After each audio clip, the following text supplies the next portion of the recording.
We're good? Okay, we are in open session for our workshop. And up first, we have adjourned executive session, and we are now convening the council workshop. And the first order of business is the non-bargaining compensation and classification.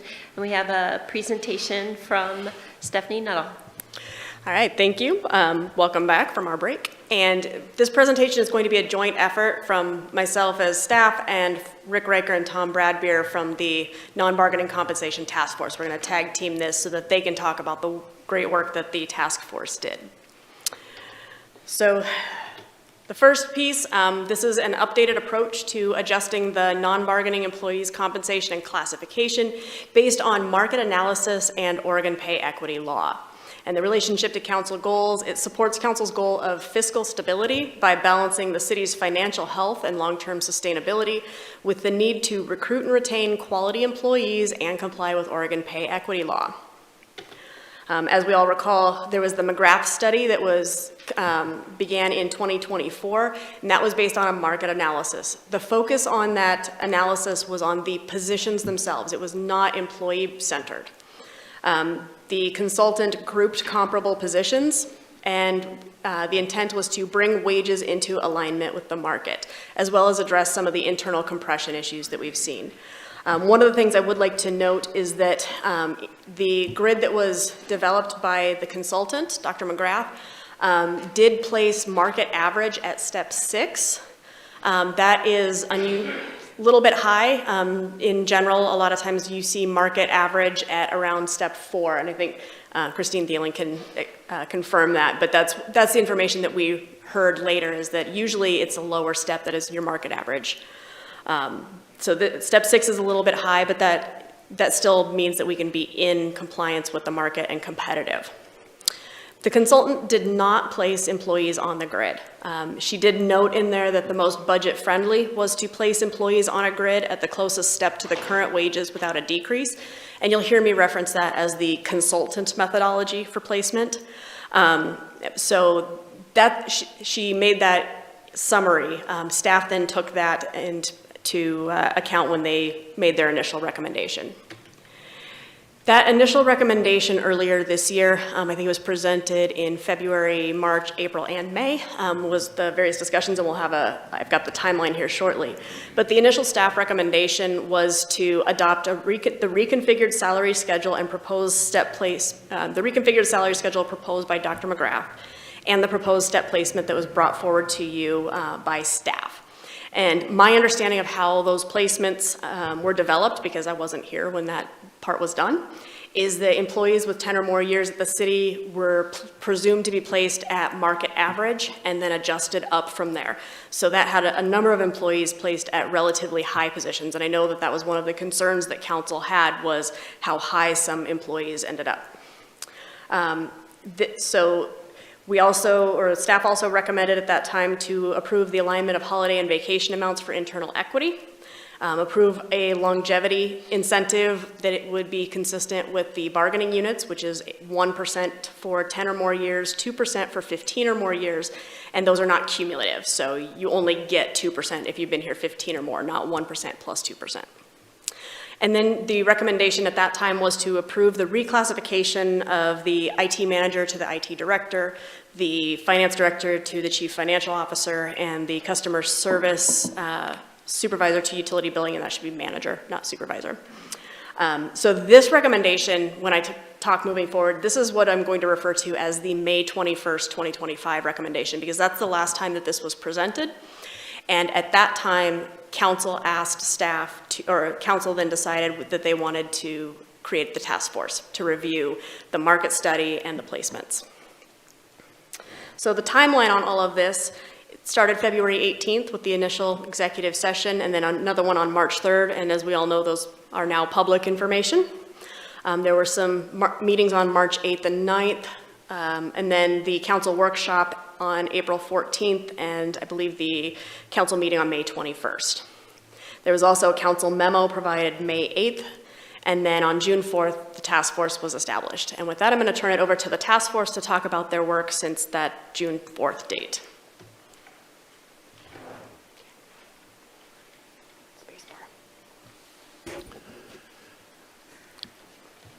Good morning, good afternoon. Members on task force included myself, Seth Benham on the City Council, Dr. Tom Brandis of the Budget Committee, Tom Bradbeer standing here, the Budget Committee Task Force Vice Chair, Byron Robertson, Vice President of ROPCO, and Gordon Langenbach, an engineer.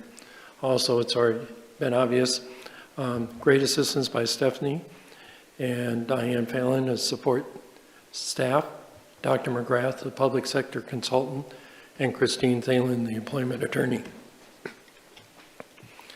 The task force charge was to review the proposed salary study and recommended structure and detail, identify potential modifications or alternatives if appropriate, and develop present formal recommendations to the city, for consideration.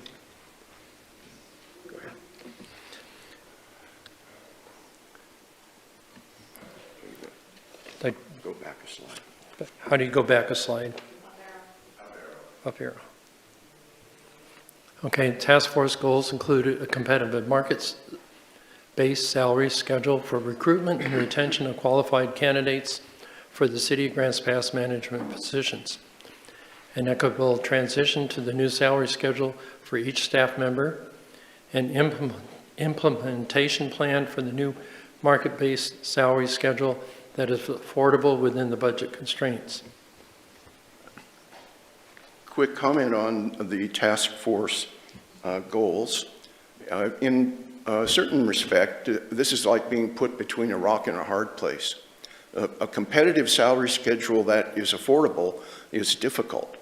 An equitable transition is essential. So there are trade-offs in achievement of each of these three goals. I think the task force, working with the city attorney and the labor attorney, has done a good job of achieving these goals, and we'll talk some more about that. Shall I go on? Okay. The process began on June 24th with a meeting with Dr. McGrath. June 26th, we reviewed her report, and on July 8th, met with the city attorney and the labor attorney. On July 23rd, we reviewed the methodology that Stephanie has been discussing. And then on the 25th of September, we met with both the labor attorney and the city attorney to review the final draft of the work that we had been completing together. There is a gap here between July 23rd and September 25th. And that was the time during which the attorneys were working on the Pay Equity Act issues. And they are very complex, and it took quite a bit of time. And by the way, there were some other things going on during that time period that you're well aware of.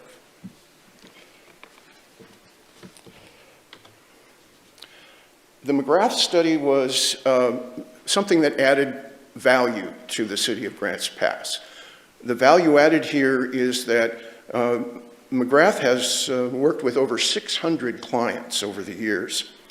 And from that experience and the knowledge that she's gained, she did a study of comparable municipalities in Oregon. And in most cases, there were 11 or at least 8 different communities that were included in the review.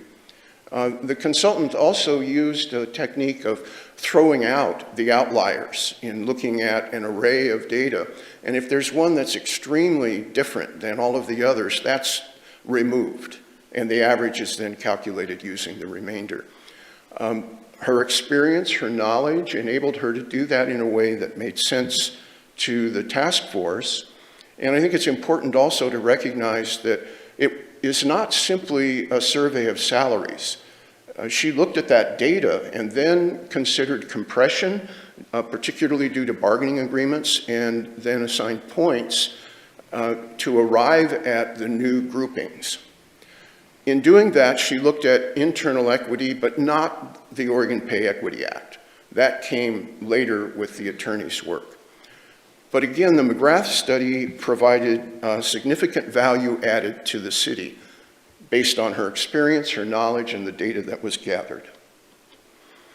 It is a complete restructuring of the salary schedule. Previously, there were 23 different classifications. Many of them had only one position.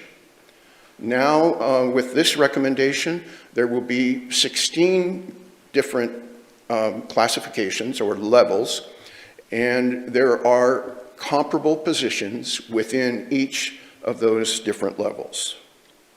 This is a complete overhaul of the salary schedule and not simply an add-on to the old system. We discussed at length the distance between steps and how often they should be awarded. And we arrived at a recommendation that there be a 2% differential between steps 7 and 10. The current practice is 8 through 10 is 2%, where others are 4%. And we're recommending that that be revised to be 2% between steps 7 and 10, which, based on evaluation and satisfactory performance, would be awarded annually. Cost of living adjustments, this is the language from the non-bargaining unit handbook, and it does use the term may consider a cost of living adjustment. And the last sentence of this policy that is currently in place is that other factors may be taken into consideration, such as a competitive market study. This is clearly the council's discretion whether a COLA would be awarded or not. For this group of employees, as I recall, it was 2020 during the program reduction discussions that the non-bargaining unit group did not have a COLA. And there has not been one so far in 2025. That's part of the reason that the schedule has fallen behind the market so much. Our recommendations. Recommendation includes adopt the salary schedule as presented by Dr. McGrath and is modified by the task force, which is the 2% differential for steps 7 through 10. Approve a cost of living adjustment of 3.02%, reflecting the CPIU through October of 2024, prior to step placement on July 1st, 2025. Approve the step placement recommendations from the city attorney after review of the pay equity issues. Approve a longevity incentive of 1% for 10 years and 2% for 15 plus years. Last item, implement a new schedule, COLA and step placement effective July 1st, 2025. So the grid placement pay equity discussed during the executive session. We'll hand it back to Stefan.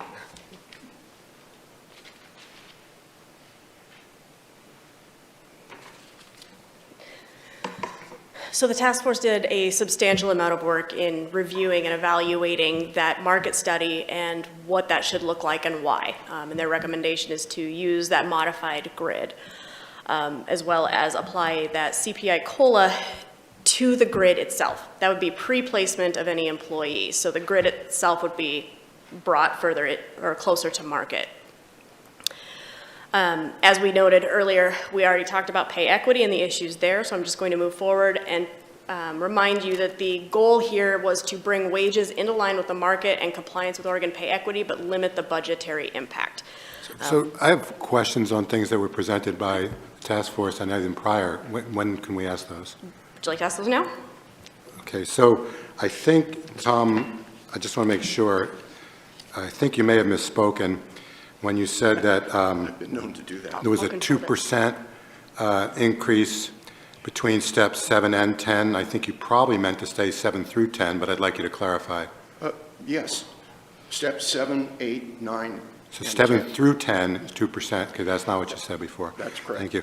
And then another question is that, Tom, you also mentioned the word compression, and on May 21st, I know that council asked for specific examples of compression, and Dr. McGrath was present that night virtually, and she didn't have any. So, or she couldn't provide them that night. We asked the HR director also, and we weren't given any that night. But now you say that either you've spotted some, or they've come up with some, or the definition's a little different than what we might have thought. But we asked that question specifically on May 21st and never got an example. So you mentioned like there is some. Can you please elaborate? Well, as far as the work of the task force is concerned, we did not review individual situations of compression. What we were reporting here is that McGrath used these 4 factors, including compression, to arrive at the new salary schedule and classification scheme. So there was some movement of classifications around the average in the state to account for particularly compression due to bargaining unit agreements. In the new salary structure, there is no compression. Okay, when we asked on May 21st, where was the compression on the old, you know, we were told that that night no one could give us an example. So I'm just, if we're going to use that term as something that council should be considering, I'd like more clarity. What I can tell you is that if you look at the actual salary schedules, even if you don't look at the individual people, if you look at the salary schedules that were contained in the bargaining unit agreements, as well as the current salary schedule, you can see where there would be compression issues, primarily in law enforcement and fire. Those are the big areas that you see them, where the top of the grid for the lower level is essentially a step 6 or 7 of the current grid, which is basically an inherent compression concern. And so Dr. McGrath reviewed those, and although there may not have been a specific compression issue at that time, I don't know, I'm sure chiefs could probably tell you if there was anything in particular. What that shows is that the potential for a compression issue was very high between those positions. And now we're talking also, Stephanie, you're talking about a grid. When does council get the copy of the grid? I mean, you're saying if you look at the grid, you just said if you look at the grid. Well, I'd like to. I can show you the grid. Did you not print it out for us, or? I did not, because it's still Well, I think the grids recommended. that you're talking about are current ones versus, so those are all listed on Right. our website. Right. If you want to see the task force recommended grid, I can throw that up on Well, the if that's what screen. we're talking about now, it'd be really helpful to have that paperwork in front of me, yeah. So this is what that grid would look like. Okay, so when So I put my this- glasses on, I don't think Right. it's going to help me much. Step 6 is market average. This is designed for steps. Any step up to step 6 is a 4% difference between steps. Any step after step 6, it's 2% to get to the next step. And Joel had a question. So one of the things when Dr. McGrath graciously asked, did we have any concerns? And the one was sustainability and the ability to pay into the future, given our tax base and where we're at and the need for future increases in taxes. And that's can be a projected factual thing, but and I don't see any. She asked for that, and then I didn't see any results from that, either from her or the task force on that future affordability. I know it's a problem that all cities have, and it seems like we need to look at that. And we can do things about that, and there's different options to do that. But to do it without that information at this point in time, I don't feel comfortable. We can bring you the projection numbers. We are going to briefly talk about the projection for the current fiscal year. That's on a future slide that I have here in the presentation, where we'll talk some of the numbers that this comes up with. And then if you have additional questions, we can try to address those. So then the next question, Oh, go ahead. okay. We already have longevity bonuses, correct? Not for non-bargaining. For the bargaining units, yes. For non-bargaining, no. Boy, I thought for sure we did, Stephanie. That's one of the things that is being recommended, is to implement that Okay. to be consistent with the non-bargainings. Okay, so one of the So with the things bargaining units. that I was wondering about, well, first off, I thought we already had some, but the second thing that, and I apologize for that misinformation on my part. The second thing is the step increases are longevity based on longevity. And then to have longevity in addition to that seems like it's redundant. And if that's an issue, then perhaps I'm not used to seeing both issues to address the same issue. Right. And it seems like one or the other would suffice if it's adequate. 2 points on that. First is the bargaining units have both. They have step increases as well as that longevity incentive. The second piece on that is they're two related but different things.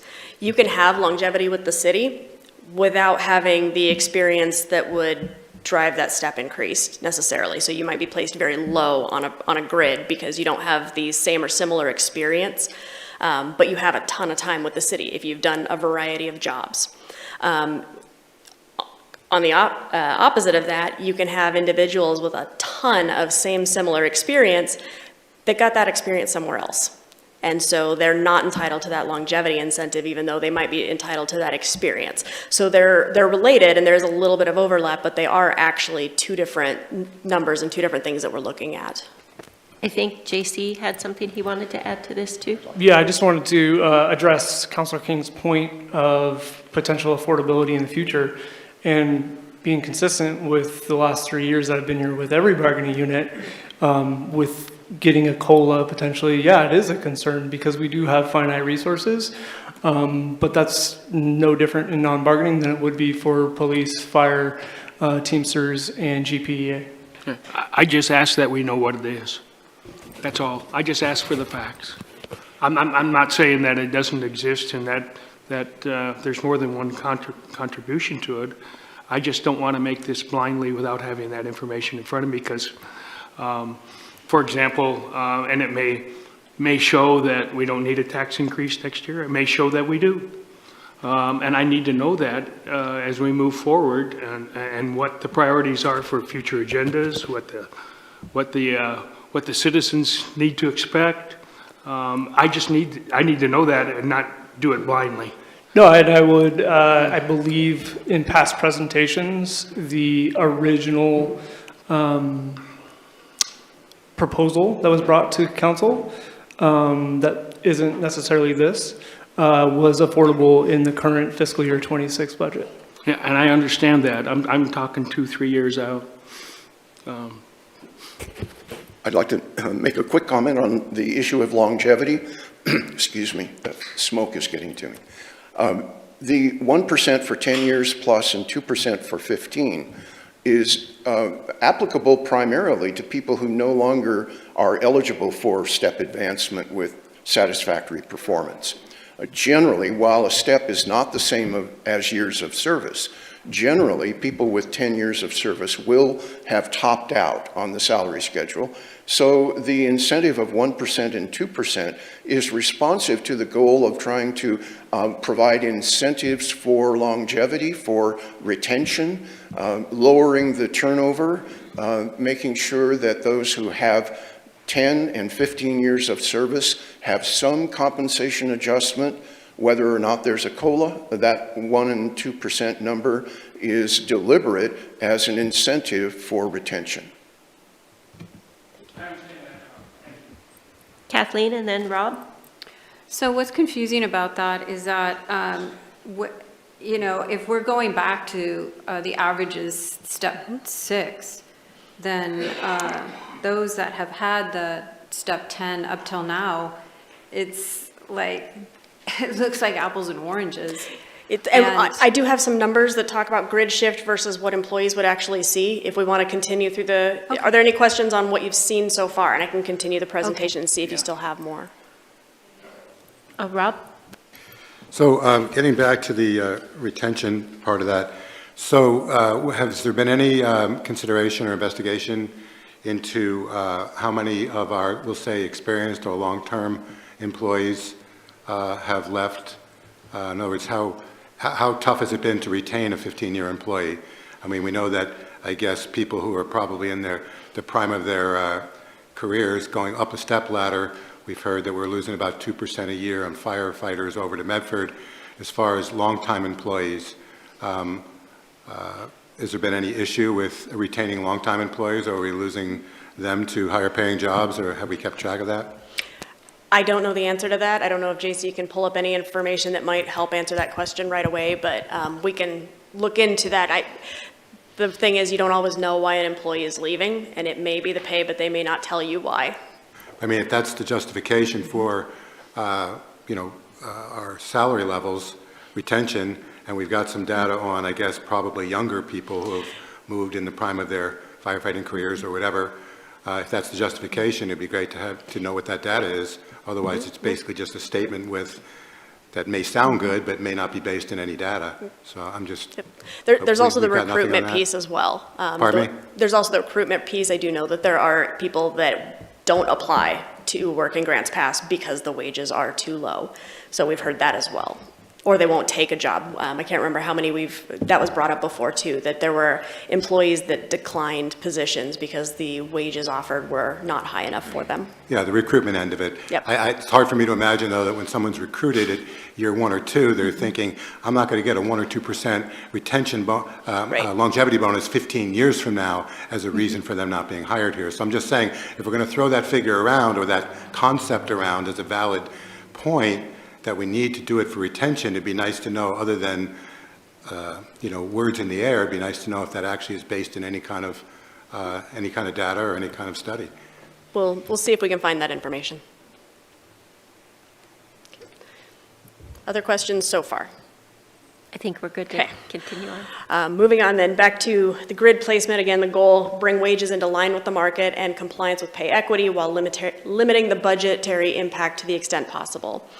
And again, this is what we would use moving forward for new hires.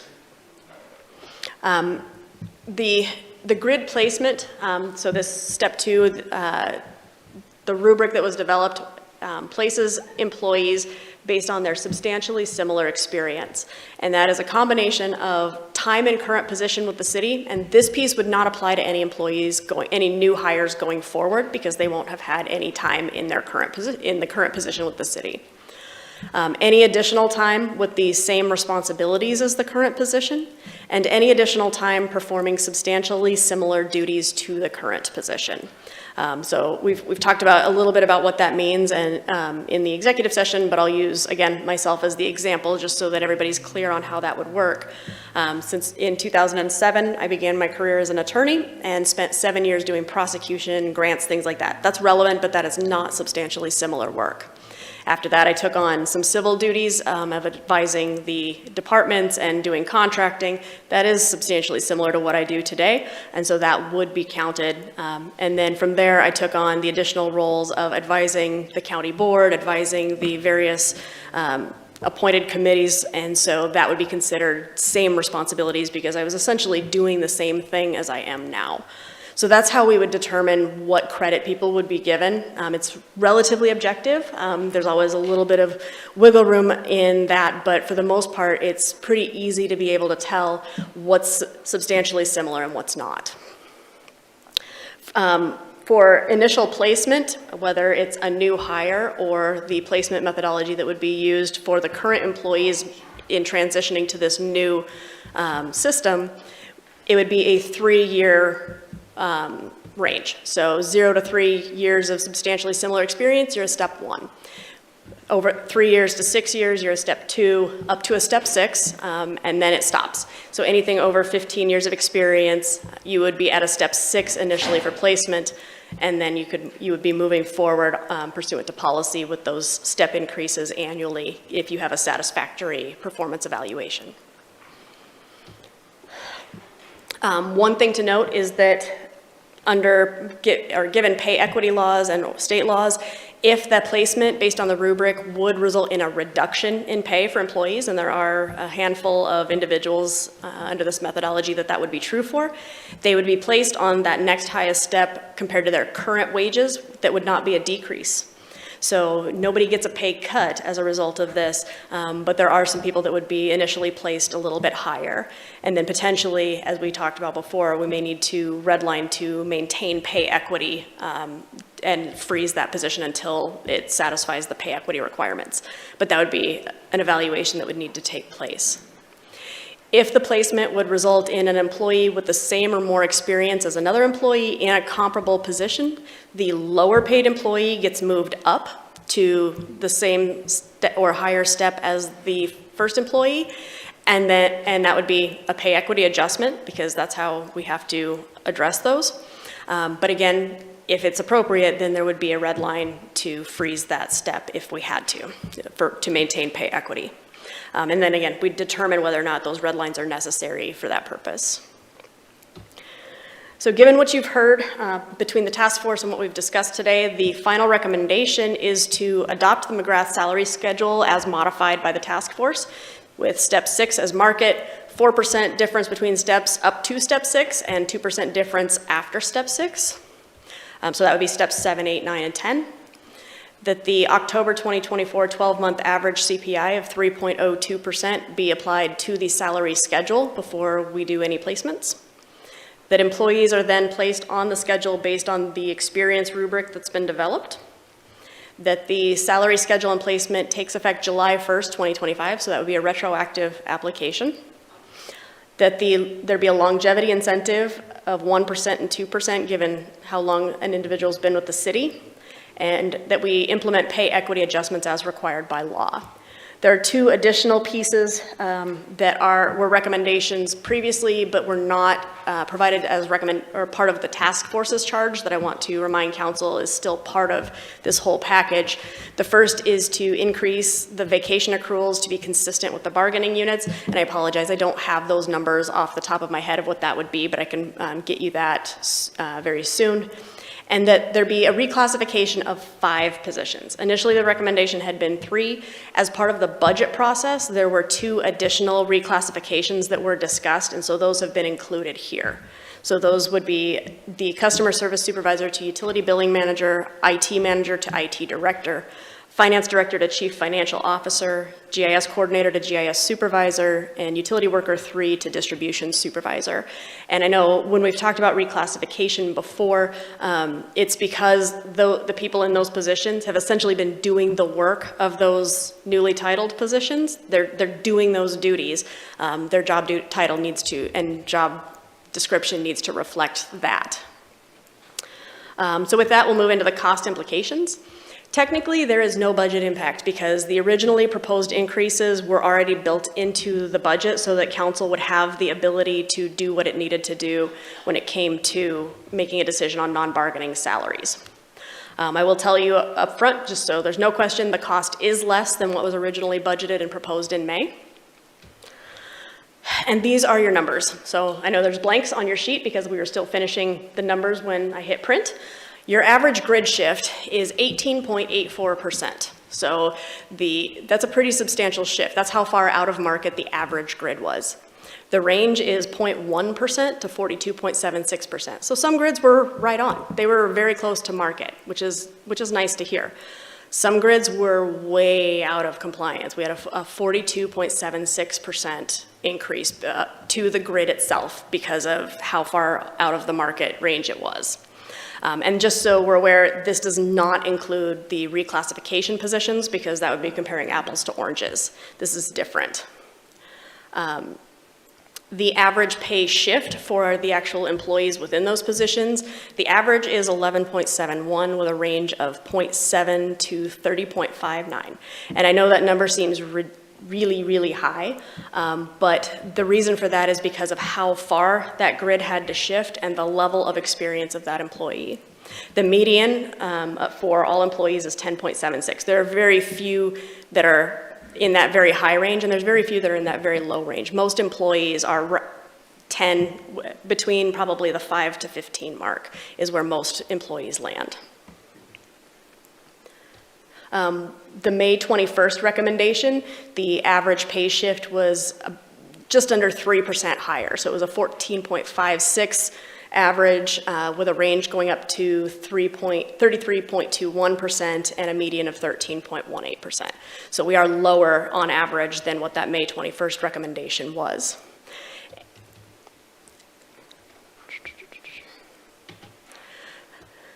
So I'm going to give you two different ways to look at these numbers. The first is a salary snapshot comparison. These are tentative numbers, as I mentioned earlier. The actual placement using the methodology has not been finalized yet because we are still confirming what would be same, similar, and relevant prior history. So this is based on my initial review of what I think is pretty close. So it won't change a lot, but there may be changes from here. And remember, a snapshot is a point in time. This is not your fiscal year 25-26 projection. I have a slide where we'll talk about some of the projection numbers. This is wages and incentives only. It does not include the annual step increases that would be applied after July 1st, or if any employee would begin to qualify for longevity incentive after July 1st. It's literally, you're looking at June 30th of 2025 to July 1st, depending, and what that looks like depending on which recommendation you went with. All right, so we have our estimated wages at these points in time. On June 30th, 2025, the wages based on the current salary schedule with where employees are currently placed is a total of $5,156,005 for the 50 employees that are currently on our list.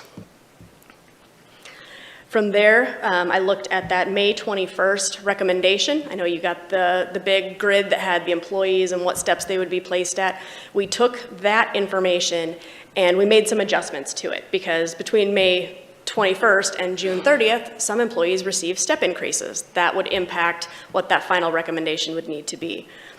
We also had to include one or more positions that had been filled and kind of extrapolate where they would likely be placed based on the way things had happened before.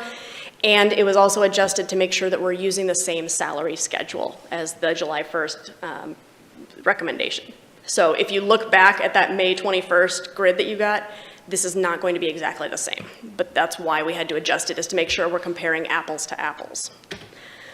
So if that were to be implemented, the wages and incentives estimate was $5,950,019.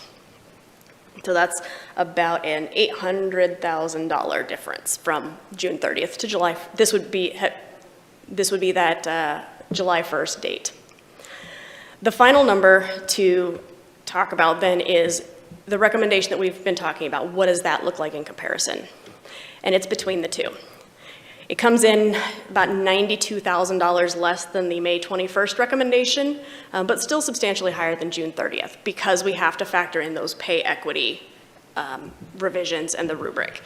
So the number would be $5,857,746 estimated based on the placement that we initially started with. For budget projections, these are numbers that are, I'll go back. Question, yeah. So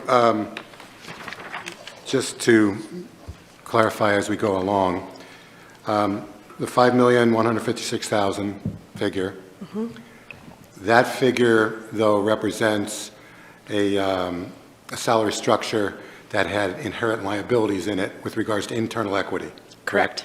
Okay. So if we were just to solve the internal equity piece to keep us legal, what would the total payroll be if there were no other raises given? I don't know, but I could figure that out. That's a really important figure to know. In other words, that would be the minimum if council wanted to stay legal, according to our attorneys, the minimum that we would essentially legally be forced to do. Yep. One thing I can tell you is that we looked at that option, we started down that path, and it creates a domino effect. When you start adjusting here, then you have to adjust here, and it got pretty tangled up, which is why we went back and talked to the task force about how they wanted to handle this, and we came up with the rubric recommendation. We can try to figure out what that would look like, but it does get a little bit messy when you start going down that path. Well, if I remember correctly, there was a handful of positions that had some issues there that were putting us in legal liability potentially, a handful of positions. So adjusting that handful of positions, I'd like to know what that figure is. I will look into that. And Joel also has a question? Thank you, Stephanie. you know, this is the first time we've seen these numbers, so I appreciate you sharing that with us. And for me anyway, to make a decision, just seeing these numbers for 1 minute and trying to understand what they are, I'm going to need more time personally before I make a decision or how I vote. The one thing I didn't understand what you said was, and this is what I understood, and it's probably not correct, that the July 1st, 2025 does not include step increases. Correct. So then All that does is the total wages, the total annual salaries of the employees on July 1st. So it's Okay. not whatever increases that they would receive from that. We'll talk about the projection on what that looks like here in just a minute. So how does that compare to the July 30th? Does that have step increases, and does May No. 21st have step increases? All of those are just a snapshot in time. So all of them are Yep. consistent? Apples Okay. to apples. Okay, that's what I didn't The understand. only difference between them is that June 30th is based on the current grid and placement on the current grid, and July 1st and May 21st are placements on Yeah. the task force grid, the task Okay. force recommended grid. Appreciate you. Okay. Other questions on the snapshot? Okay. So this is the addition to fiscal year 24-25 numbers. So how much above what last year's would look like, and it's estimated. So again, May 21st, 2025, the initial recommendation was $1,270,388 above what the fiscal year 24-25 budget was. And just so everybody's on the same page with that, significant variables have changed since that projection was provided. That projection was based on the May 21st placements. It was based on using the consultant's grid, which was the 4% increases across the board.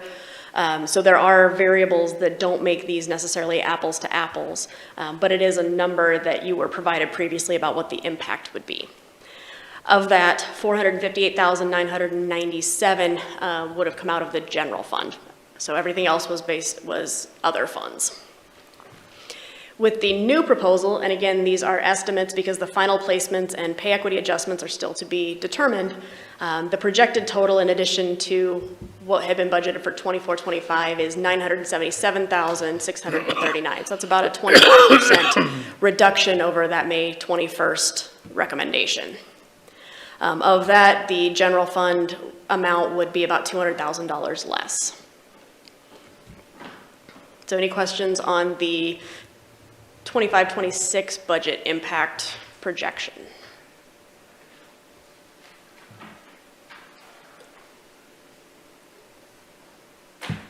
Any questions?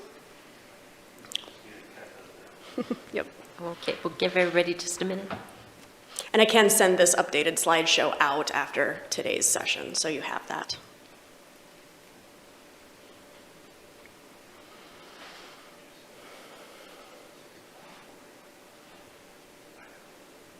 Okay.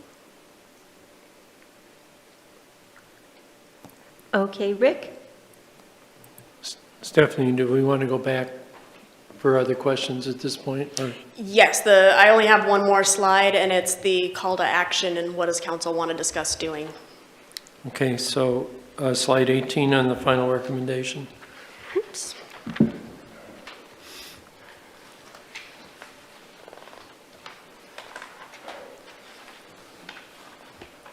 I just want clarification because there can be confusion.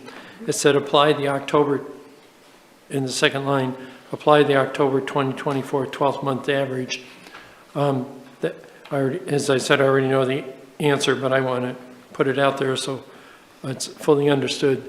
That's not retroactive, that's only used as a figure going forward, correct? That would be applied as of July 1st. We would apply that to the grid so that the grid increases for comparability of the market because the grid data is a year and a half old at this point, so the grid has gotten slid further out of market. So this would help the grid stay in market given how long it's been since that data was developed. Okay. But it doesn't necessarily mean a COLA for all the employees. Right, and it's not retroactive.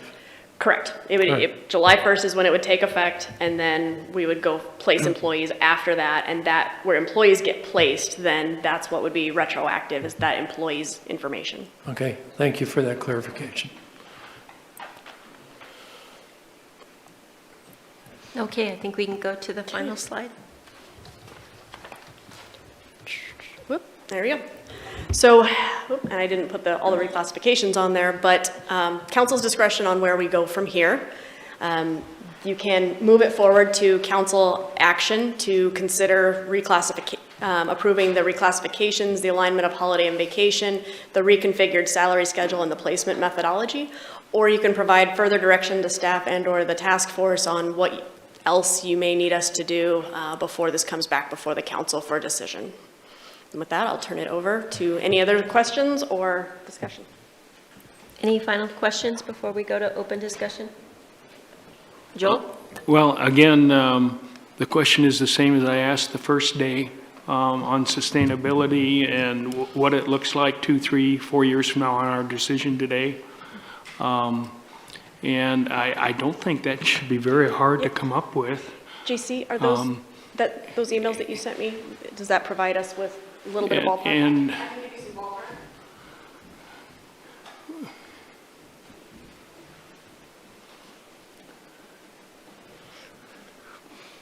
And what I would expect it would account for is the future step increases, say over the next 5 years, and the future cost of living over the next 5 years, and the increase in the revenue stream over the next 5 years, and see how they compare. Just to see where we're at and what we as a council with our council policies need to establish.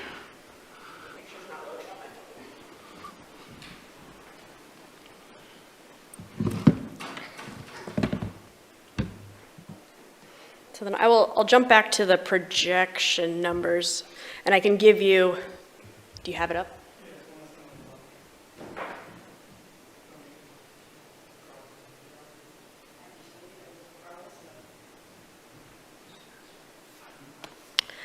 All right, so if we are looking at, JC ran a projection for the next 3, the current budget plus the next 2. So if we're looking at that, the impact for our fiscal year 25-26, as I noted, was the $977,639. For fiscal year 26-27,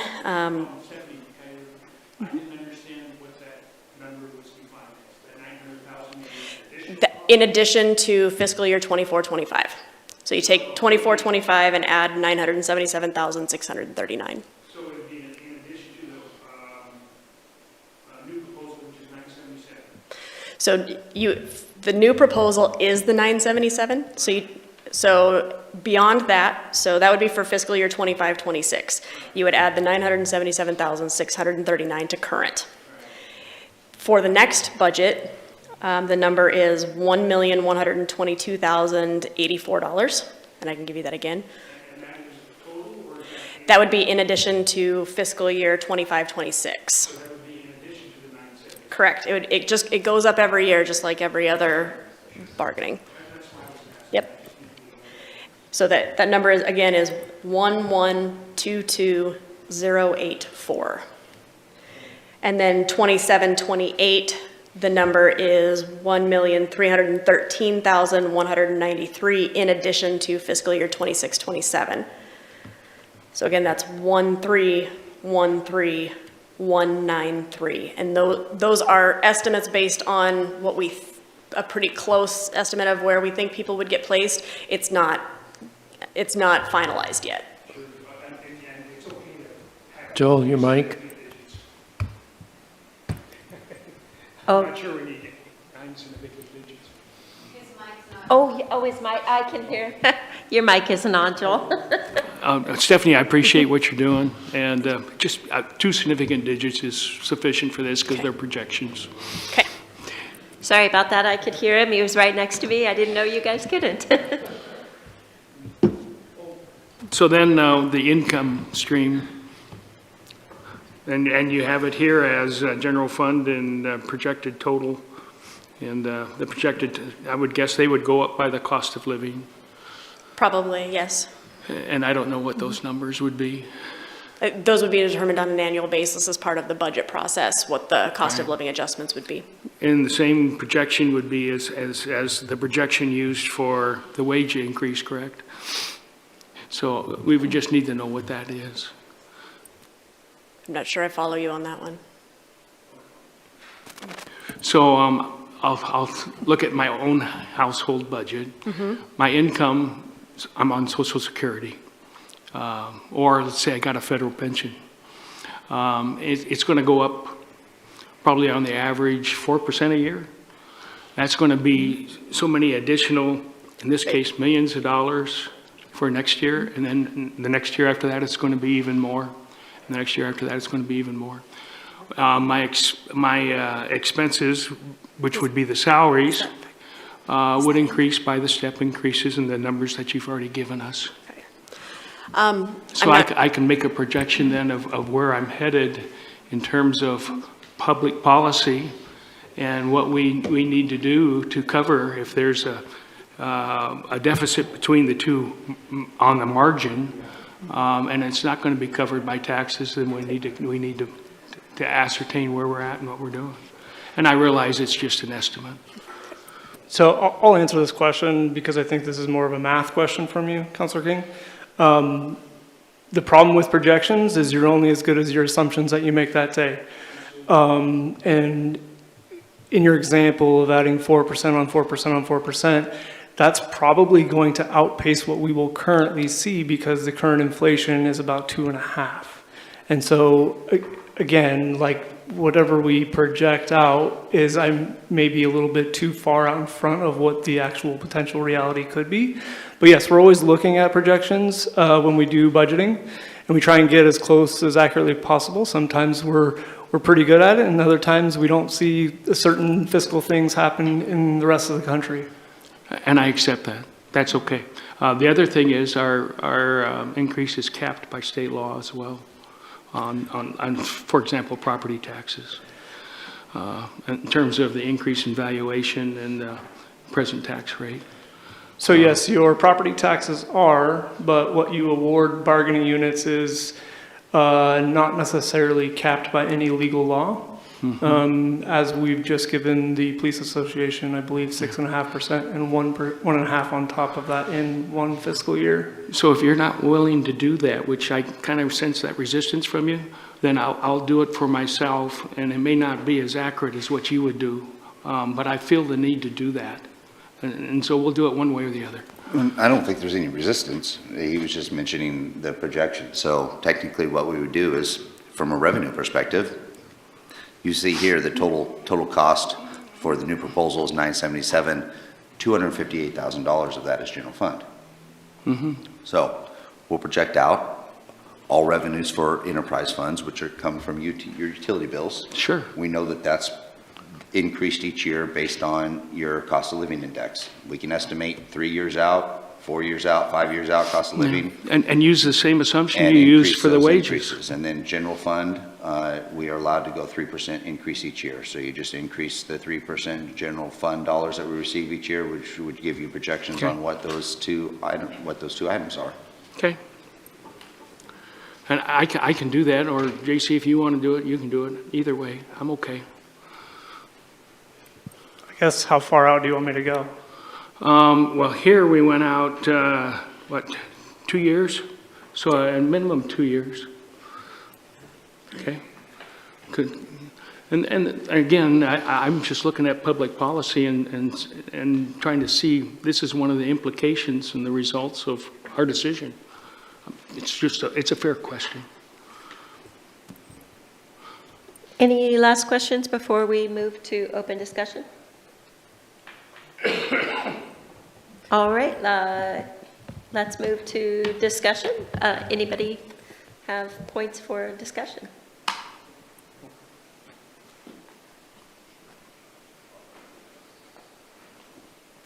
Rick, no?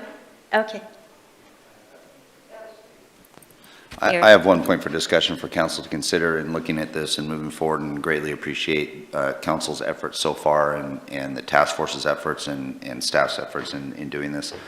One thing I'd want to bring up for discussion is in the steps that have been proposed, steps 1 through, I think 6 are 4%, and 7 through 10 are 2%. I can appreciate what that's looking at doing. One is trying to reduce the ceiling a little bit, and I'd like to propose council maybe consider changing the steps from 10 steps to 7 steps with 5% in between each step. That'd be more in alignment with all of our competitors. We're in the very far minority that have 10 steps.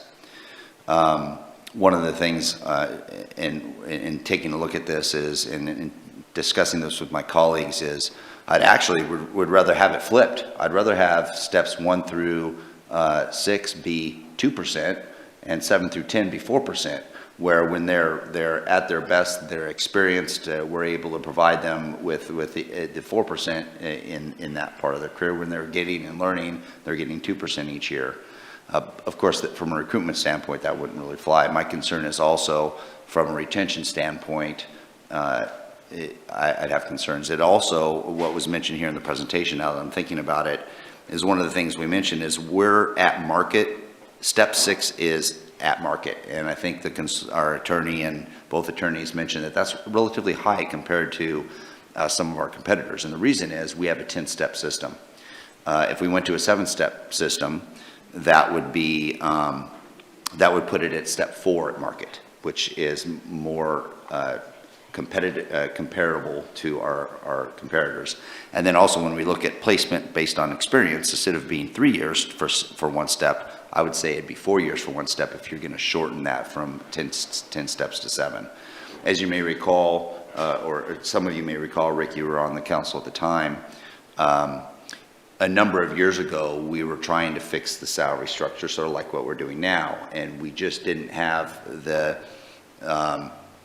interest at the time to move all of the scales and the ranges. So one of the things that our former HR director came up with and was presented to you was, well, then let's just extend the steps from 7 to 10 to help get us a little more comparable. In an ideal world, I think it'd be better to work with 7 steps instead of 10.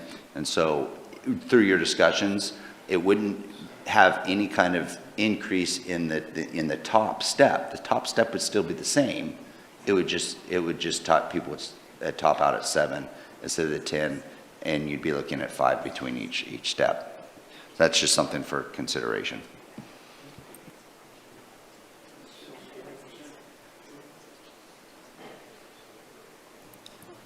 We have Rob, and then I'll have a question too. Yeah, I'd like to hear if any member of the task force has an opinion on Aaron's suggestion. If not, that's fine. You know, you could email it later if you want. That was also going to be my question, so You know, we have 2 people It who just might seems want to- pretty, you know, it seems kind of late in the game to make a totally different approach, but I think Rick has a comment for us from the task force. I'll lead the first one before Tom responds. We did not evaluate that perspective, so it'd be difficult to me to respond. Tom? I just would add that the task force is quite willing to look at other models. And if this is a structure that ought to be reviewed, I think the task force would be happy to reconvene and discuss and review the implications of a different structure for the salary schedule. That's what we've been doing, and having another suggestion, we'll talk it over. Eric, and then Kathleen. Yeah, I think it's very important because we're talking about a lot of, this is a big impact here. So yes, I think what Tom said there, to be able to look at that and reevaluate, I suppose, is what that would be, what that would mean for us. That would help us make a big decision here. This is very important, so, yeah. Well, I'm just wondering how long city manager's been thinking about changing it or suggesting to change from 1 to 7, and why that wasn't brought up to the task force sooner.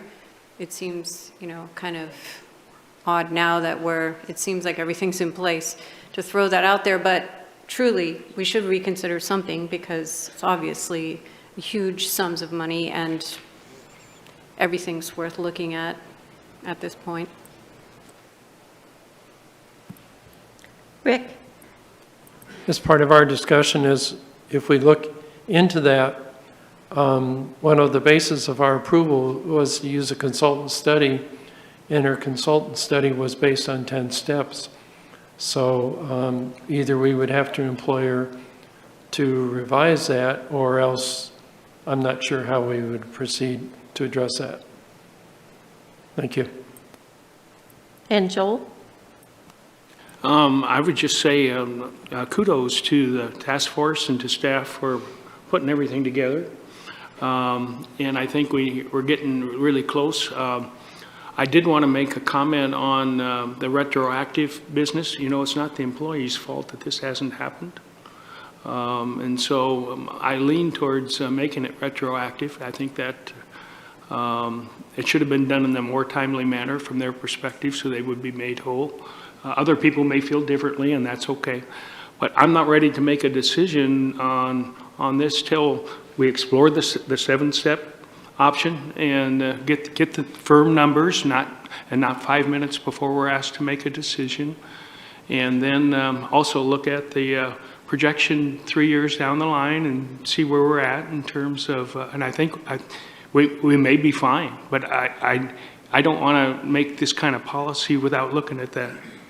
So I'm not ready to make a decision today. If depends on how the other people feel, but that's my position. So I was wondering, and maybe Stephanie, you can answer this, is if we were going to ask for this new proposal to be considered, do you feel like we would need to have the McGrath person back, or could it be done without that? I think it could actually be done without that because we know from Dr. McGrath that she says that market average is step 6. So on the 7-step grid, you just say, we want market average at step 4.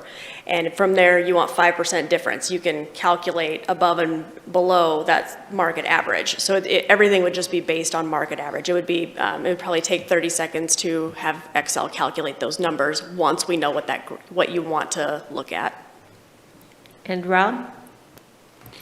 So getting back to, one of the, I guess, 3 primary reasons that we suppose you're undertaking this whole endeavor. Aaron, under your proposal, are you proposing then that between years 7 through 10, people get no increase other than COLAs? Are you concerned with how that would affect retention, which is one of the primary considerations of why we were, that was actually a few years ago when you basically presented, you and the HR director presented the idea of why we should go to 10 steps. The idea was it was an incentive for retention. That was the selling point of the 10 steps. It was a retention tool. And now, since we're throwing that out, what feelings do you have about losing that retention tool? Sure. Part of the retention tool would be replaced with a longevity that has been discussed today that could be implemented. And the additional steps that were provided a few years ago, what I think did help with potential retention. One of the key pieces of that also was for it to try to get us closer to market from a salary perspective also. So it's sort of dual role. I've had discussions with the majority, I think, of the non-bargaining staff just to discuss the concept of what's being proposed by the task force. And it seemed like there was some consensus without taking a formal vote that a 7-step would provide for, I think, more incentive versus a 10-step with the last 4 steps being at 2%. Unless I'm characterizing that differently, I think that was primarily the input from the non-bargaining, was that it seemed like a 7-step with 5 in between would fare better for retention. Okay, I think I understand what you're saying. So again, without having enough time to really think it through clearly and without a calculator in front of me, that puts the a much greater strain on our budgeting in even the first 7 years, right? Because basically we've got to come up with more payroll money quicker than if we were on the 10 steps. So basically it's a really different calculation as far as any strain on our budget. Would that not be true, or? Your steps are larger because they're smaller steps, and if council is comfortable with everything they're hearing from the task force, I'm excited. I want to support council's direction 100%, but it did sound like there was a lot of questions that still needed to come back to council before you had an informed decision, so I brought this up to the discussion. If council was in favor of the task force's recommendation and the 10 steps, the way they're proposed, I would happily have no further discussion on this proposal that I brought forward. If we're going to be discussing further, or you're needing more information, I was just curious if you were interested in exploring that concept also.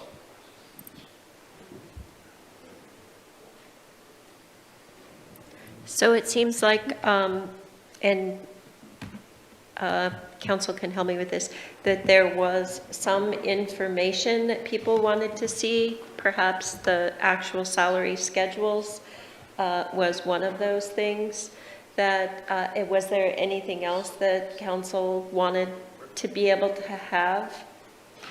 Kathleen? Well, I think I'm in agreement with Joel and wanting to see some of those numbers 2-3 years down the road to see how that's going to affect the budget, and maybe even considering this 5%, how that's going to affect it. Because that's definitely going to be across the board and every year, and that could be a deciding factor too. Any other points of discussion?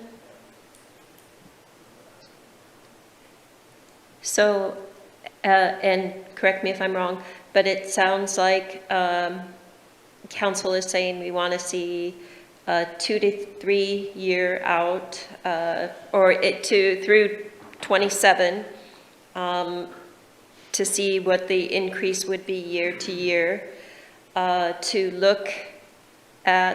have possibly the task force to look at the 7th step at the 5%, and what that would be going. Also, I would say that people would want to say that through 2027, and also wanting to see an actual salary schedule.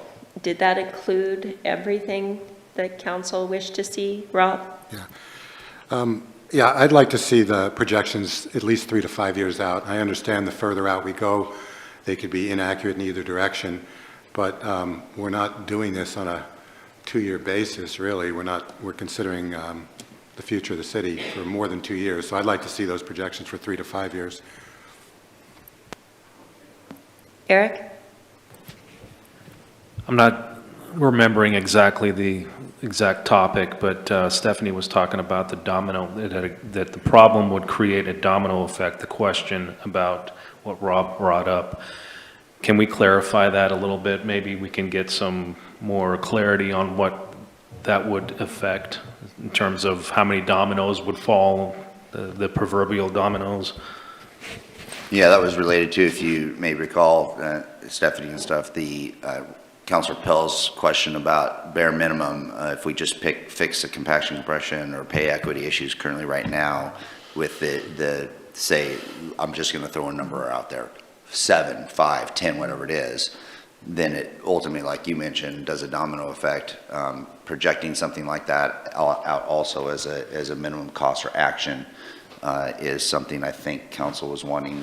Also, is that what you're talking about, Councilor Swogel? Yes, thank you.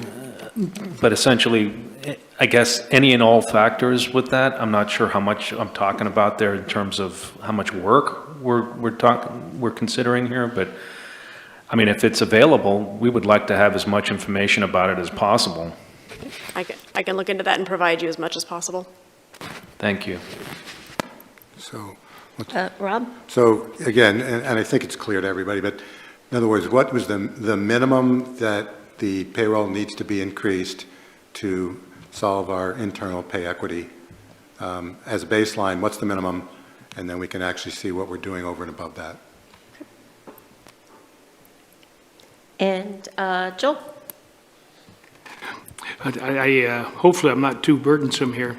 The percentage of wages paid out of the general fund, the percentage of the general fund that are paid out as wages is an important statistic for any organization.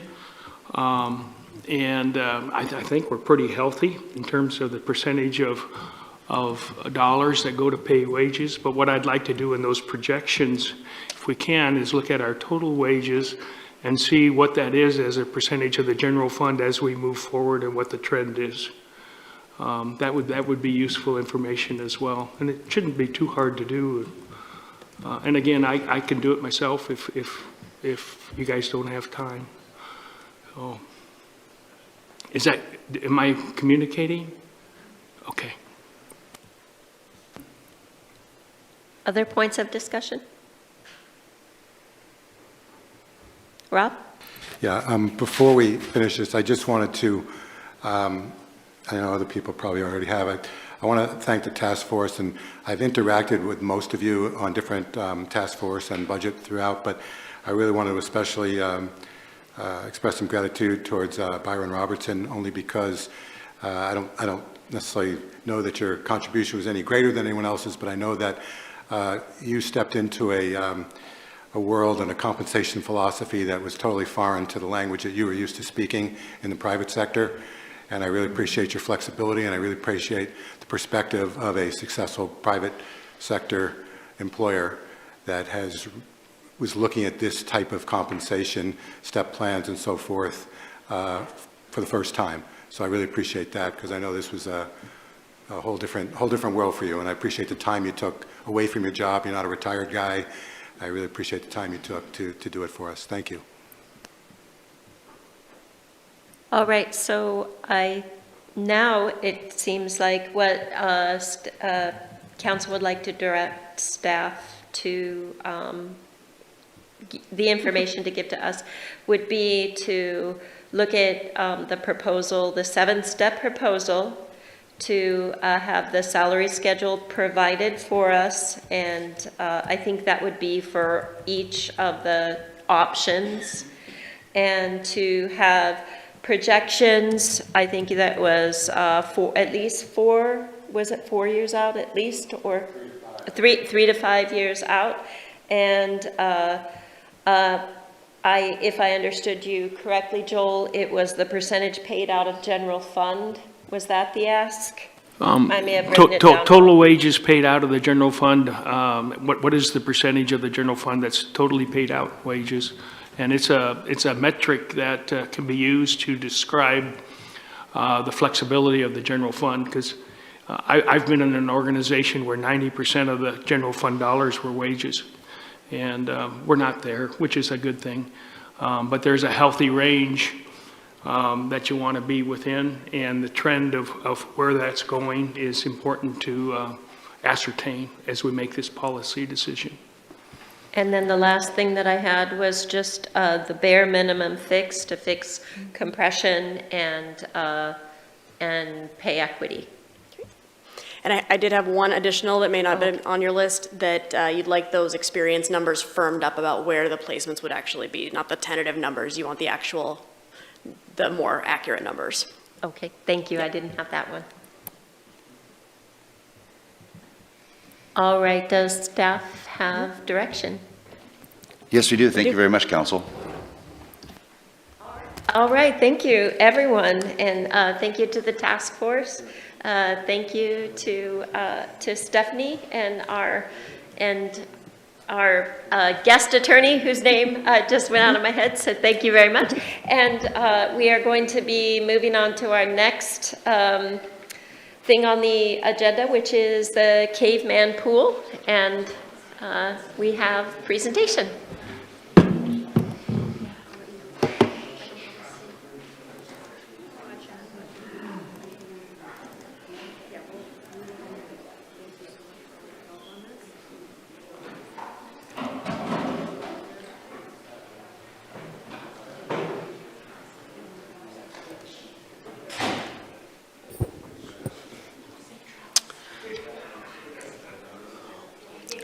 Good afternoon, Mayor Council. Josh Hopkins, Park Superintendent, here to talk about the Caveman Pool.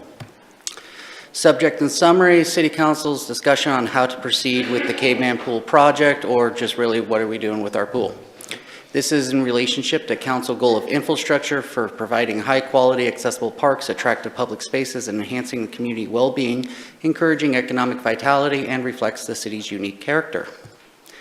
So just a little bit of background on this. At the January 7th, 2025 special meeting, the City Council shifted funding from the original Caveman Pool project and reallocated the URA and the ARPA allocations that previously supported building a new facility in this location.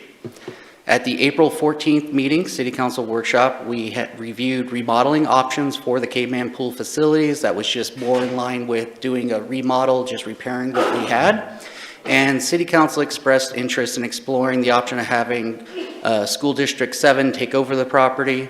In correspondence with D7, they said they'd be interested in taking over the property if the city also provided funds for demolition of the pool. So just to review some of the previous options for the renovation, we did send out an email to council asking if there's anything specific you guys wanted to see. We didn't get much feedback back, so really at the end of this, it's more or less what you guys have more questions on and where you want to go. We looked at a bunch of different options for this. The total package came out to about 1.1 million.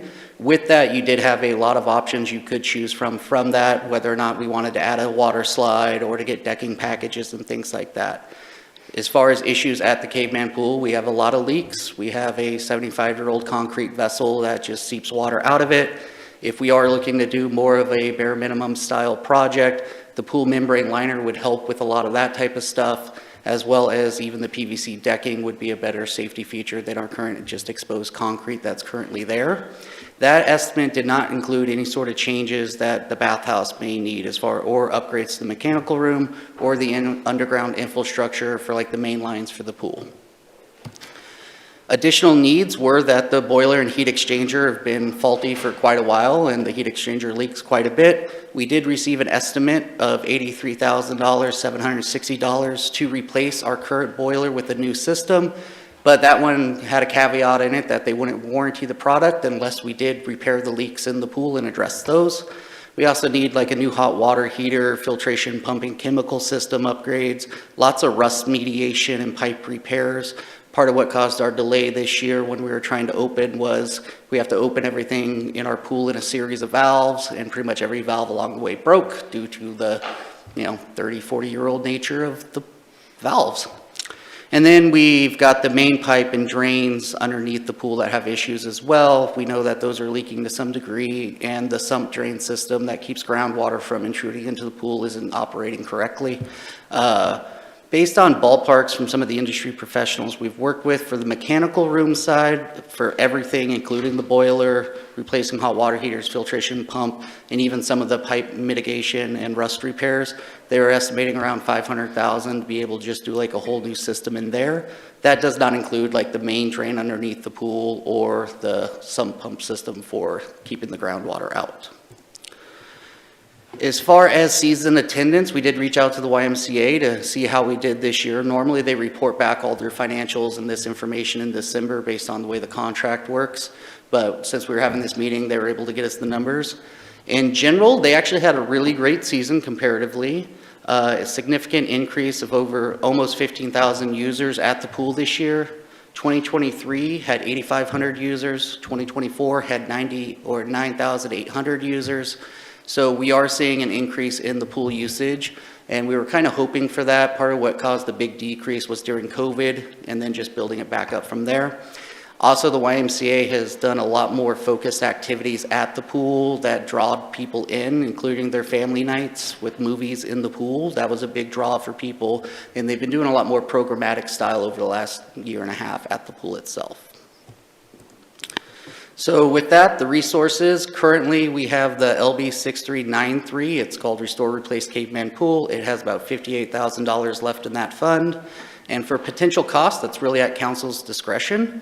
Like I said, if we got an idea of what you guys would like to see as far as remodeling the pool or replacing the pool, then we can look back at it and see what options are out there and how to meet the goals that you guys are setting for it. And that's pretty much the presentation. It's call to actions at council's discretion with your alternatives listed there. All right, Seth, and then Joel, and then Rick. Yeah, is there an estimation on the cost to demo the pool if we were to transfer it to District 7? We did not look into demolition costs for the pool itself, simply because any demolition costs associated with the pool we had was in relation to using the infrastructure to rebuild another one. But I believe District 7 asked for about $275,000 to cover that cost.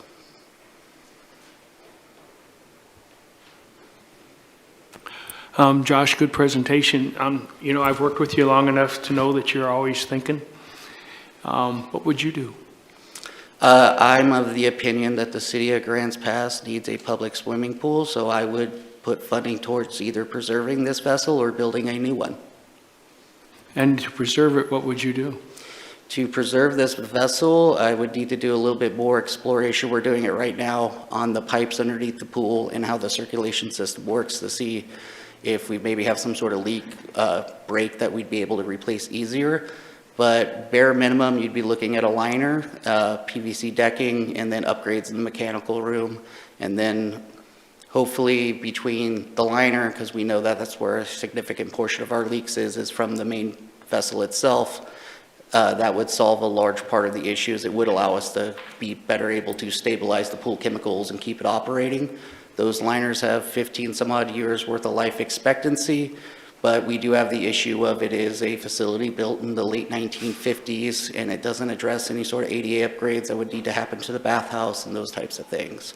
So, you know, realistically, give the URA money back and let staff do the job. So if just doing it on the fly, you're talking about to maintain the pool right now and do what's reasonable and not set us up for failure, and again next year, $1.5 to $2.5 million? Somewhere around there would be able to pretty much address everything and keep this pool going for another decade or more. Thank you for your professional judgment. Yep. Rick, and then Rob. Thank you, Josh. If we had URA money available for that, how much would it amount to? I believe the original allocation was $5 million, and it got pulled, so I'm not sure where we're at with that now. If It was may have been used reallocated for since then. the upgrade, does it have to be? In the plan, there was 5 million designated for the pool project. Okay, thank you. I had a question. So it would be about $250,000 District 7 would want for the demolition, and then the city would kind of be finished with that expense. I was wondering how much is the YMCA contract for the pool? Do we have that information? So for our YMCA contract for the pool, as much as I'm sure JC doesn't like these, it's more of like a cost share arrangement. Essentially, after gross, the city receives 40% of the net proceeds that they make, which typically has been around $2,000 a year. And then the YMCA uses the other side off the net for their staffing costs and everything. The YMCA accrues all the staffing, regulations, costs for keeping lifeguards and everything like that to keep the pool going. The city, on the other hand, does all of the maintenance side of it, the chemicals, the water bill, and all that stuff. It's like $98,000, $95,000 a year. Thank you. Seth? Did District 7 indicate what they may do? Are they? Not that I'm aware of. Okay. Kathleen? Would the demolition fees be able to come out of URA money? That's a question for the URA. Brad?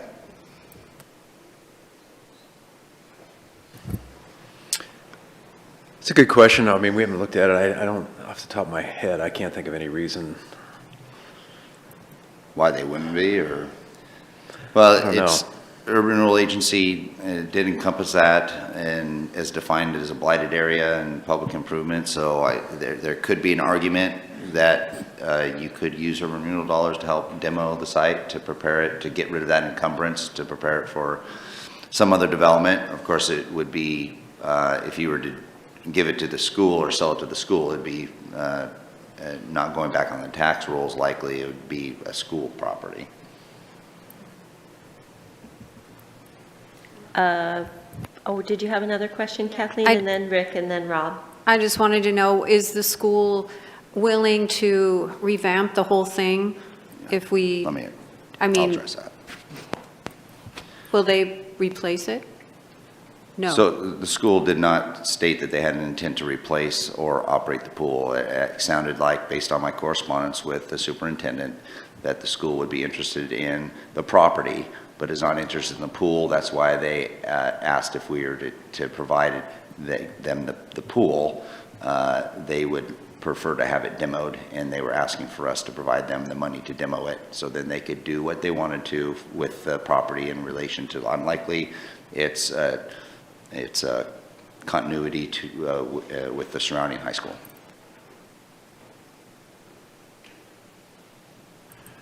Josh, at one point you had a figure for the leakage per day or per week. Do we have a cost for that per month? It's not very much. Just in general, we don't go over our water bill we allocate for the pool, so it's not causing us to go How over much the is our budget. water bill? I would have to look back and see what it actually is in the budgeted amount. But in general, the pool's leaking. We estimate somewhere around between 29 to 30,000 gallons a day, but our unit price for water is actually pretty low. Your water bills are high for other reasons. Thank you. And Rob?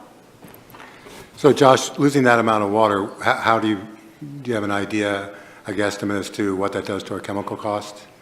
It has increased our chemical costs slightly, but about 2 years ago, we did experience a large increase in chemical costs, and as a result, we invested in a system that allows us to add a stabilizing agent to that, and that brought our chemical costs right back down. So now we add a numeric acid to the mixture, which allows for us to balance our chemicals better, and it keeps the cost down. Okay, so just to clarify, because I thought I understood, and I think I understand better now, but the school district is asking the city, us, to pay $275,000 to essentially remove the pool, replace it with nothing. We'd have nothing there, and they're not, in other words, we'd pay $275,000 to take away the pool. That's what the discussion with the city, with the school district was. So my correspondence with the superintendent was to follow up on council's request to see if the school district was interested in the property for a sale or exchange. I asked if they would be interested in any kind of exchange of property and/or would they be interested in purchasing the property. The response from the school district was they would be interested in taking the property for us to gift that to them, and to include also to about $275,000 for their demolition costs. Thank you. Eric? Okay, so the entry fee for the pool, what is the current entry fee? I believe it's at $5. Those rates are established by city council, and the YMCA basically goes off the fee schedule that council sets. And so you mentioned that the frequency of people coming to visit the pool has increased over the last few years, or this year at least. Yeah. So I guess my question would be, would it be an option, or would it help if maybe the increase in the fee would help to be able to counteract some of these extra expenses that we have to do to repair the pool? I mean, in other words, if people are willing to pay extra for the pool, would that help in being able to help fix this massive amount of money to fix the pool? So I think it's one of those things, if council would have set it up, 20, 30 years ago when we started the YMCA agreement, that any proceeds the city got back as a part of our cost share went into a designated fund for repairing, replacing the pool, yeah, it would help. At this point, it's not really something, because we already have a large figure that we need to figure out how to fund to be able to do that. But council has the ability, if we're going to keep the pool going, to create that type of fund in the future. And I think also when you're thinking about pool fees, I think of a pool similar to public transit or even community development to some degree, where if you truly charge the full cost of the service, it would likely really hinder the use of that service. Pools are usually lost leaders when it comes to anything, whether it be a commercial or public operation. And so usually those fees, including like a transit district, are subsidized in some form or fashion. And the pool's perspective, that is subsidized by general fund revenues. It's similar to all the other park fees. We have low fees across the board due to that. Eric and then Rob. So, I don't know, have we looked at private donations perhaps that are, willing to donate? I don't know if that's an option, maybe it's not, but somebody's willing to privately donate that, maybe they probably would have already stepped forward. I don't know, just throwing that out there. Yeah, we haven't really explored the idea of sponsorships or private donations for this, largely because it's been a situation where we're trying to figure out what exactly we're asking donations for. Are we building a new pool? Are we remodeling this pool? What's our figure that council's looking for us to be able to do any of those things? And as direction has changed over the last 3 years and really like 7 years-ish. Thank you. Yeah. So to respond to Eric's question, the way over probably a 3-year period, the prior council basically looked at each and every, as I'm sure many of the people in the room know, we looked at every single one of these things that's been brought up today, and this is Groundhog's Day for many of us. But essentially every part of that pool is well past its usable life. It's hemorrhaging money.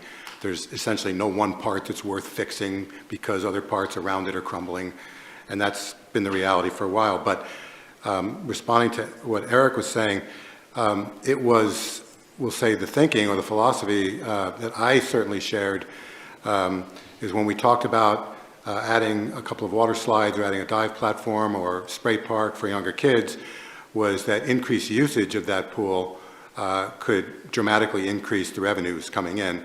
Because if you could have an attraction that a family might want to stay at for most of the day or whatever, families might start going there every day rather than once a week or whatever. And again, if you broaden it out again and had some things that were fun for teenagers, dive platform, water slides, you had some things that were fun for young families, the thinking is that we would increase the usage and we'd be able to increase our revenue that way rather than increasing cost. Because the way I've always looked at that pool, that largely, not exclusively, but that's a pool for people that really maybe can't afford a ski boat or can't afford their own pool.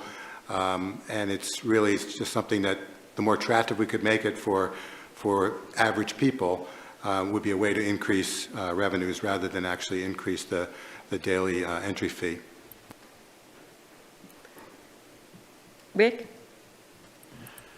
Josh, when you looked at the liner versus other methods like spray-on texture, was that cost effective and does it work? Yeah, so the liner was like one of the most cost-effective options for repairing a pool's vessel like this. It helps preserve the concrete underneath as well as prevents the leaks from going out. When we first started looking at this, I don't know how many years ago, like 2019-ish, at the time they were using like the Daniel Myers pool in Ashland as a example of because they were working at building a new pool. At the end of the day, they ended up just going with the same type of liner we have as opposed to rebuilding a whole new pool, and they've reported that they've had no issues and we're super happy with it as far as how it looked and functioned and everything like that. But for these types of pools, instead of just replastering and everything, it's more and more common now for municipalities to add the liner. Thank you. So when we were presented with the idea of the District 7 taking over the pool, I thought they would be taking over the pool. I didn't know that it would just go away. And I liked the idea of the city not having the extra expense, but the pool still being there. I thought it was a great, wonderful fix. Since that isn't so, I'm thinking that there's been some really good ideas brought up here. Councilor Schlogel's idea of looking for private donations. I mean, we could have a city pool gala or something like that. It would be a fun event for the community to have them come and see, and they could have mock-ups of, you know, if we raise this much money, we get the spray park for the children, we get the slides, and then going forward to make it a little bit more for bringing money in.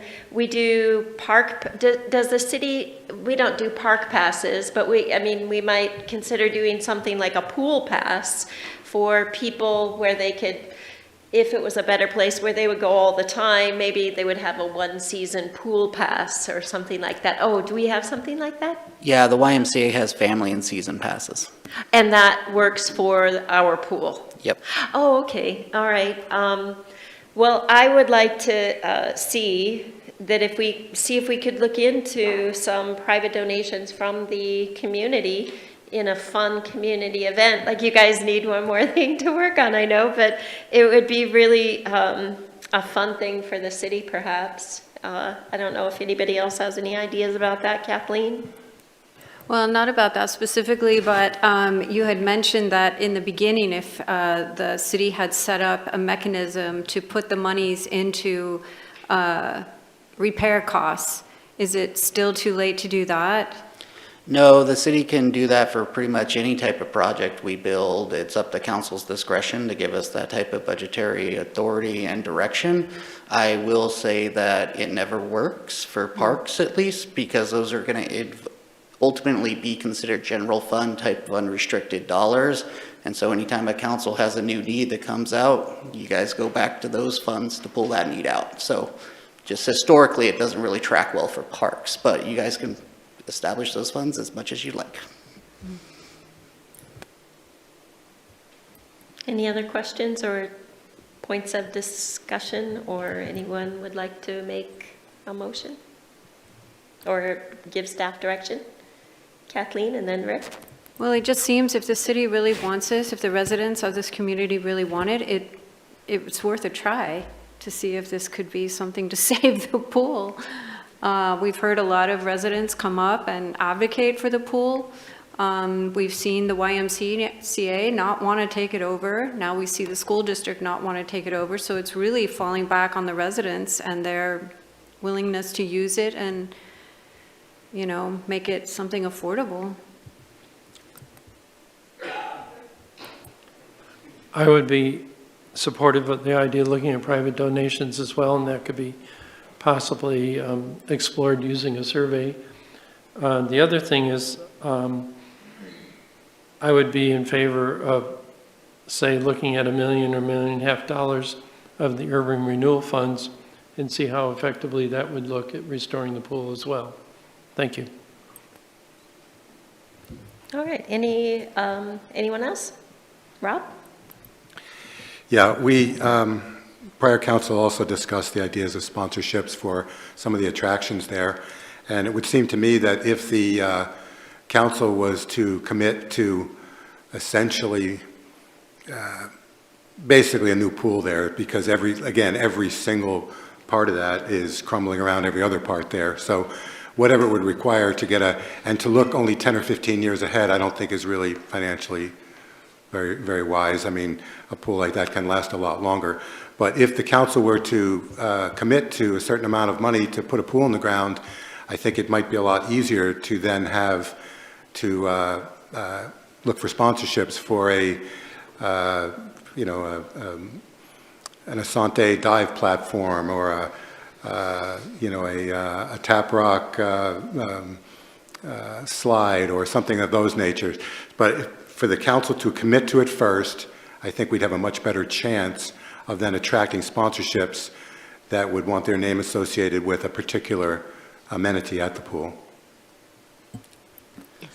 So one other option that has been spoken about in the past when we were looking at, I think, about a $6.5 million pool project, just so that the new councilor, we've reviewed this with previous councils, you also always have the option of doing a voter-approved bond for the pool, which would probably be the same amount of lift on our end from a voter-approved bond than a multi-million-dollar private donation campaign. So that's another option council has.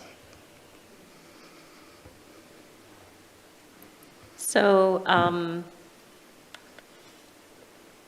it might be worth pursuing. It seems, and council can also comment on this, but I'm not sure if a new bond would be something that would be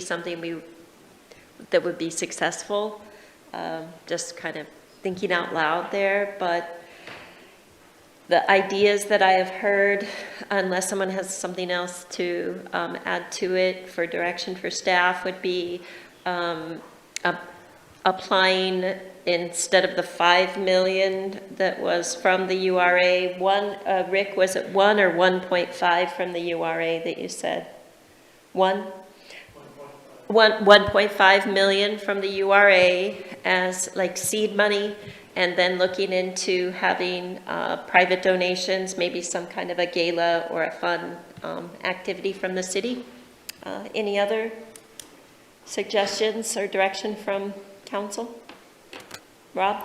And Rick, how did you pick the figure 1.5? I thought, Josh, wasn't originally the pool itself with the liner 1 million, another $500,000 for the equipment?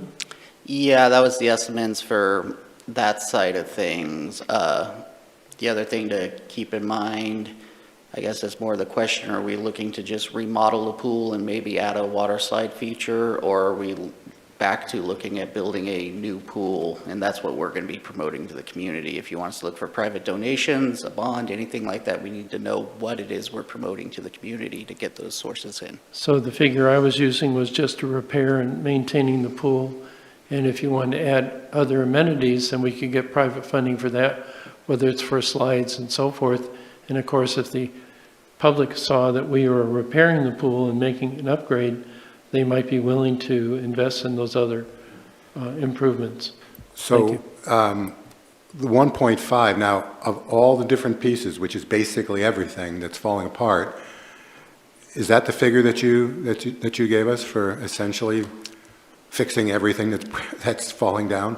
That would have addressed the liner, pool decking, potentially the water slide type thing feature being added in. And then it would have addressed most of the issues within the mechanical room system itself, but there are still a little bit outstanding issues as far as the piping, but we're still exploring that, like we're scoping them today. And things like that. I heard you and then say, the bathhouse also is not included in that.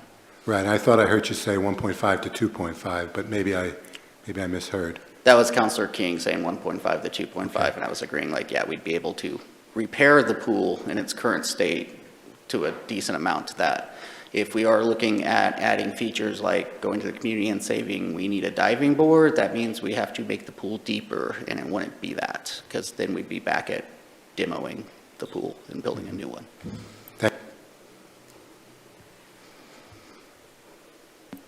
Joel? I think we also probably need to take in inflation into account since we got those original numbers. And so 2.5 might be more realistic than 1.5 just for the basic. But there might be some additional benefit to that. I don't know. More is always better. Those numbers were from April, so they're not too old. I know Medford and I think Ashland both had cost overruns on their pool, if I remember correctly, and they were significant. Yeah. 78 million for their pool. So could we have staff come back to us with those numbers? If they're just 6 months old, I don't think that's going to be $1 million, but I'm just guessing. So maybe the direction is just 1.5 million from the URA as to fix the pool so it will run decently and not leak, and then look into having a community event. I think maybe we're getting stuck on the dollar amount. We know in general what it might be, but truly we're looking at direction from a policy perspective on what you want to have done with the pool. Whether it come back at 1.2 million or 1.75 million or 2 million, I'm guessing from an urban renewal agency ballpark, it's probably would be somewhat acceptable within council's range, but we really need direction on what you would like to do with the pool. And it's a time-sensitive issue to some degree also, because we continue to Band-Aid that. As Councilor Pell said, there's a number of things that are issues with that pool. And so we would be looking at needing, you know, the sooner we got it, direction, especially this time of year, the better for us in scheduling work to be done. So really, if council is interested in, say for instance, the minimum of stabilizing the pool and then going for a campaign for the extras, that would be good enough direction for us. We know what the ballpark is on that, and we could start moving forward with that, recognizing that you're going to be and will be looking at establishing documents, maybe RFPs that you'll be seeing coming forward with the actual stabilization of the pool. And then we would be also working in the community to try to get sponsorships for some of the larger more fun things. I'm just using that as one example based on your conversations. Yeah, I think that kind of summed up what I was getting at, just I didn't say it the way that you needed to hear it. And Question. Rob. So Josh, the so-called stabilization of the pool, it gives us a usable life of how long? So as long as piping and all that type of stuff is repaired and the liner's in, the only thing we'd really ever have to worry about once we've replaced everything is just our routine maintenance and then lifetime maintenance of things. But for like the liner itself, you're looking at an estimated useful warranty period of at least 10 years, with them saying they go out to like 20 to 15, and then it's a few $100,000 to replace the liner every 15, 20 years. The liner itself solves the basin issues. And then for all the other mechanical stuff, it's just about replacing them when they really need replaced. You know, your boilers, your all that stuff. A lot of that stuff has 20 years life expectancy, and in Public Works' world and everything like that, we turn it into 35. Just because of the way, it's just the nature of what happens. But, so, you know, baseball park, we're looking at 10, 15 years at minimum, 15 to 25 type of a thing with preventative maintenance and everything. But that's kind of similar to most of the other stuff we do. So with the decking, when you say the decking, what exactly does that mean?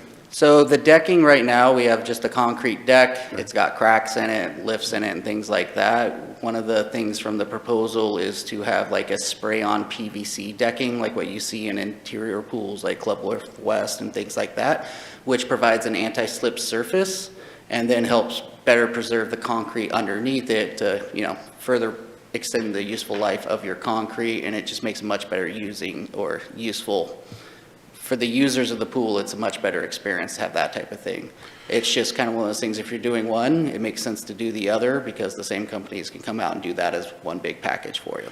So the concrete that's underneath now, and the structure that's underneath, is that sufficient to be able to secure slides or dive platform or anything of that nature? What kind of shape is the structure around the pool in? So the pool decking itself, we haven't really explored to see like, okay, can it withstand the weight of a slide in its current state? It is, you know, very old, but those are things we'd actually need to do to be able to say one way or the other whether we could add a slide or something like that. As far as the pool basin itself, again, 1958 is when all this stuff was poured. We know we've got some sort of issue towards the deep end, but we think it's because of the drain system. So as we repaired that, it would allow it to do its thing. So it's hard to really say just because of the age of the facility itself. Right. So if part of council's plan or hope or dream would be to be able to maybe sell sponsorships for some of the amenities, we would need to know whether or not those amenities are even retrofittable due to the, is there a way for us to find that out, to find out if our plan is practical? We need to look at it. Basically, we'd reach out to the companies that provide those amenities and see what type of calcs they need on their end. And a lot of times they send out people to come make sure that it all fit. The other side is anything like this we need to do, we have to run through OHA anyways. And I'm so sorry, what's the last thing you said? we need to run it through OHA, through the Public Health Authority, because they manage pools throughout the state, and all of our plans get submitted to them, and they also review it as well. Thank you. Yep.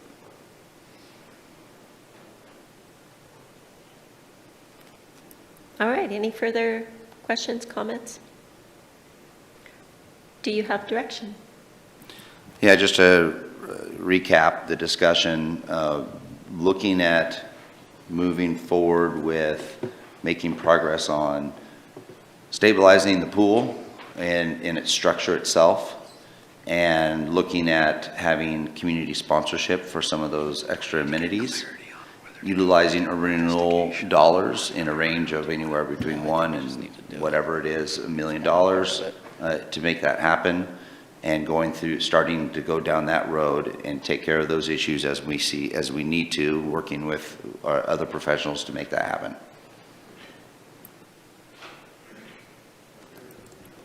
I believe so. All right, thank you, council. Thank you. All right, next up is agenda review.